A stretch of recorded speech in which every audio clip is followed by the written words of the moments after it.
देखें आज बनेगी लेमन स्राशा फिश विद सालसा, क्योंकि सालसा का क्या होता है कि ज़रा सा रखा रहे तो ज़रा ज़्यादा बेहतर इसका रिजल्ट आता है। इसके लिए मेरे पास कुछ चीज़ें यहाँ पे मौजूद, मैं काम करती हूँ बड़ा वाला बोल ले लेती हूँ। अच्छा आपा, ऑरेंजेस ना हो क्योंकि अभी विंटर में, तो कौन सा आपने बोला क्या करें? आप इसको बना सकते हैं, आप मैंगो के साथ बना सकते हैं। आगे जैसे गर्मियों में मैंगो आता है, आप मैंगो के साथ बना सकते हैं, पीचेस के साथ बना सकते हैं, इससे बेहतरीन सालसा बन जाए। फ्रूट सालसा नहीं बना सकते तो आप वेजिटेबल सालसा भी बना सकते हैं।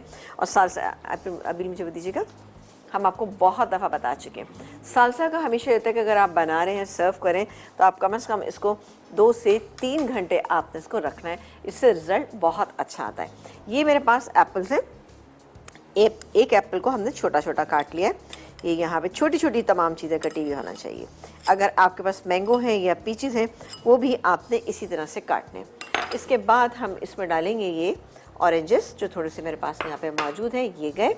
इसके बाद हम डालेंगे इसमें लेमन जूस जो इसका अच्छा सा एक फ्लेवर देगा, और डालेंगे हैलोपिनो पेपर्स। सालसा हो और हैलोपिनो पेपर्स ना हो, ये ज़रा सा नामुमकिन सी एक बात लग रही होती है, तो मैंने डाल दिया इसमें। तकरीबन 3 से 4 पीसेस लीजिएगा, छोटा छोटा काट लीजिएगा, वो डाल दीजिएगा। इसके अलावा ये गया इसके अंदर ब्राउन शुगर, और थोड़ा सा हम डालेंगे इसमें कुटी हुई लाल मिर्चें, यानी कि ये तकरीबन आप देखें 1/4 टीस्पून। नमक डालेंगे हम बिल्कुल 1 पिंच, ठीक है। इसको मिक्स करके हम थोड़ी सी देर के लिए छोड़ देंगे, ठीक है। जब हम छोड़ेंगे तो ये तमाम चीज़ें अपना पानी छोड़ेंगी और बेहतरीन सा हमारा सालसा जो है वो तैयार, जब फ्रूट सालसा हम इसके साथ सर्व करेंगे। आ जाते हैं अपनी लेमन स्राशा फ़िश के ऊपर। उसकी मैरिनेशन में हम क्या कुछ डाल लें ये आपको हम बताते हैं। चलें जी, इसको हम रख देते हैं। इसमें जो इंग्रेडिएंट जाएंगे, ये फ़िश है मेरे पास, फ़िश है ½ kg। इसमें डालेंगे नमक जायके के मुताबिक जो तकरीबन जाएगा ½ टीस्पून से थोड़ा सा ज़्यादा। फ़िश में हमेशा नमक की मकदार को कम रखिएगा। इसके अलावा हम डालेंगे काले मिर्चें, पिसी हुई डालें, कुटी हुई डालें, up to you. Lemon juice ये जाएगा तकरीबन 2 टेबल स्पून।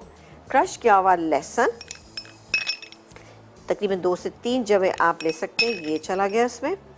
अब जाएगा इसके अंदर ये सराशा सॉस, इजीली अवेलेबल है, आप इसमें डालिए और इन्जॉय कीजिए। चलें जी, इसके बाद हम डालेंगे इसमें फौजी सुप्रीम कुकिंग ऑयल। जी जी, इस वक्त हमें ऑयल की ज़रूरत है, तो अभी आप इसमें डालिएगा। ये है Fauji supreme cooking oil, imported premium quality vegetable oil, fortified with vitamin A and D, 100% cholesterol free, UHT treated, double refined, guaranteed. जी, हिफ्ज़ाने सेहत के उसूलों को मद्देनजर रख भी हमने नहीं किया, बस इसको रखा है और पायरेक्स की डिश में डाल के आप इसको रख दें। क्या टेम्परेचर? टेम्परेचर आप इसका रखिएगा 180 डिग्री के ऊपर। इतनी देर के लिए फ़िश बहुत जल्दी जाती है, आई थिंक 10 to 12 मिनट में ये कम्प्लीटली तैयार हो जाएगी। अगर